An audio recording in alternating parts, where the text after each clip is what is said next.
சமீபத்தில் நடிகர் தாடி பாலாஜி வந்து விஜயோட உருவப்படத்தையும் அவருடைய டைலாக்கையும் பச்சை குத்தியிருந்தார். அதுவும் நெஞ்சில் பச்சை குத்தியிருந்தார். இது வந்து ஒரு பேசு பொருளாக மாறிச்சு. நிறைய பேர் வந்து தாடி பாலாஜியை விமர்சனம் பண்ணியிருந்தாங்க. இதெல்லாம் தேவையில்லாத வேலை, எதுக்கு இது அப்படின்னு.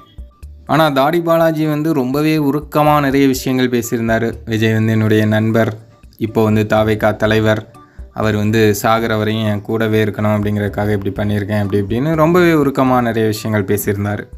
ஆனால் இதுக்கு முன்னாடி தாடி பாலாஜி இப்படி விஜய் பற்றி உருகி இருக்காரா அப்படின்னு கேட்டால் அதுக்கு வந்து இல்லைன்னு தான் பதில் சொல்லணும். ஏன்னா இந்த அளவுக்கு எந்த ஒரு இடத்துலையும் விஜய் பற்றி தாடி பாலாஜி உருகலை.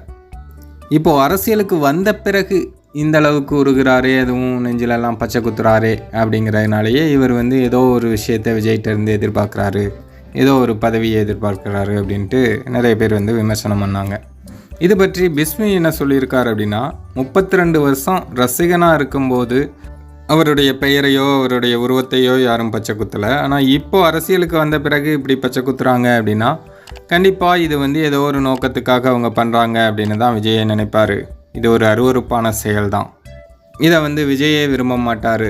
ஏதோ ஒரு நாடகம் பண்ணுறாங்க அப்படின்னு தான் அவருக்கே தோணும் அப்படின்னு பிஸ்மி சொல்லியிருக்காரு.